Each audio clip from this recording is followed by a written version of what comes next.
What's up everybody, and welcome to the World of Warcraft Patch 6.0 Survival Guide. In this video, I'll give you a quick walkthrough of some of the most important changes coming in Patch 6.0.2, the Iron Tide. Remember, for the full details on everything that's happening and why, there are complete patch notes with developer insights available at worldofwarcraft.com. The first thing you'll probably notice when you log into the new patch is that many of our original character models have been updated. The human, orc, dwarf, undead, night elf, tauren, gnome, troll, and Draenei models have all been given a massive visual update, with higher quality models, smooth animations, and more detailed facial customization options.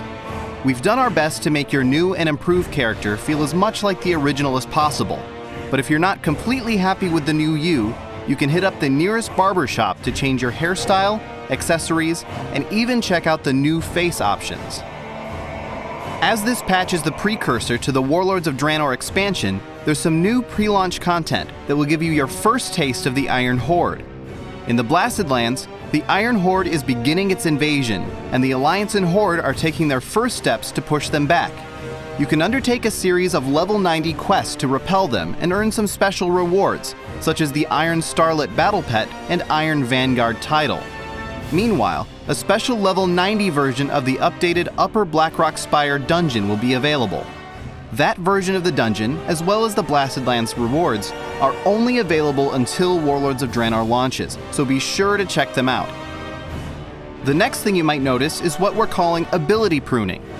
Over the years, we've added more and more abilities to each class, to the point where we were actually running out of room for them on your action bars.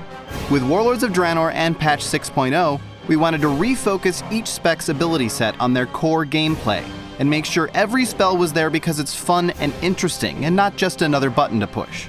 Some abilities are now only available to certain specs, and some have been removed entirely.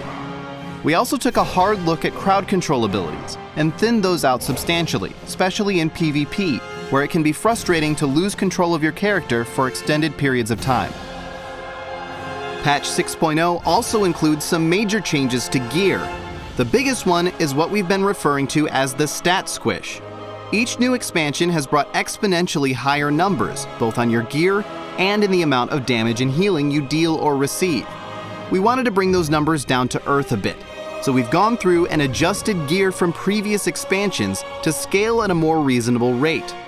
The end result is that you'll see a lot lower numbers on your gear and in the amount of damage or healing you do.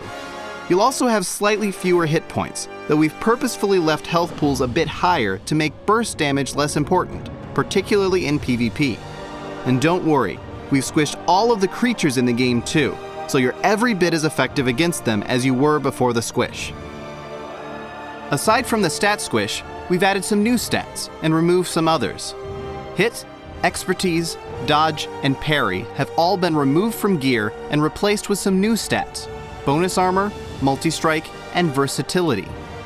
Multi-strike will allow your damage or healing spells to hit multiple times, and versatility will both increase the damage and healing you do and reduce the amount of damage you take.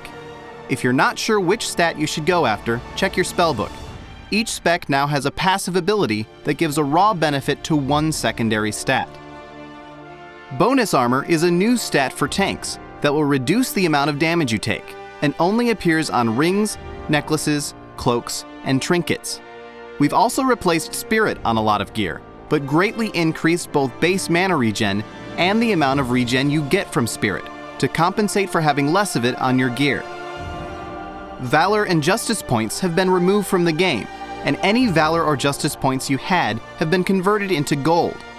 Most of the stuff you used to buy with Valor or Justice, you'll now buy with gold instead, with a couple of exceptions. Item upgrades can now be purchased with lesser charms of good fortune at 50 charms per upgrade.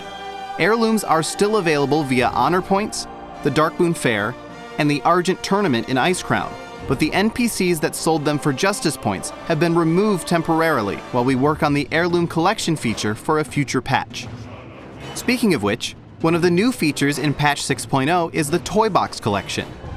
Here, you'll find all of the fun little toys you've picked up, such as the flippable table or the puntable marmot, instead of having to carry them around in your inventory. You can open the toy box by pulling up the Collections window and clicking on the Toy Box tab. Patch 6.0 also includes our brand new Premade Groups feature. You can find it by opening the Group Finder and selecting Premade Groups. You can make or find a premade group for basically anything: quests, dungeons, raids, arenas, battlegrounds, or even a custom group that doesn't fall into any of those categories. It's a great way to find new people to play with, or get into content that doesn't work for random matchmaking. If you're into PvP, you should also check out the new Skirmish feature, which will allow you to queue up for unranked 2v2 or 3v3 arenas, either by yourself or with some friends. That pretty much covers the most important updates and features in patch 6.0, but there's a lot more going on, so be sure to check out the full patch notes on worldofwarcraft.com. It'll give you a complete listing of everything that's changed, along with insight and explanations directly from the development team. Thanks for watching this video, and we'll see you in Azeroth.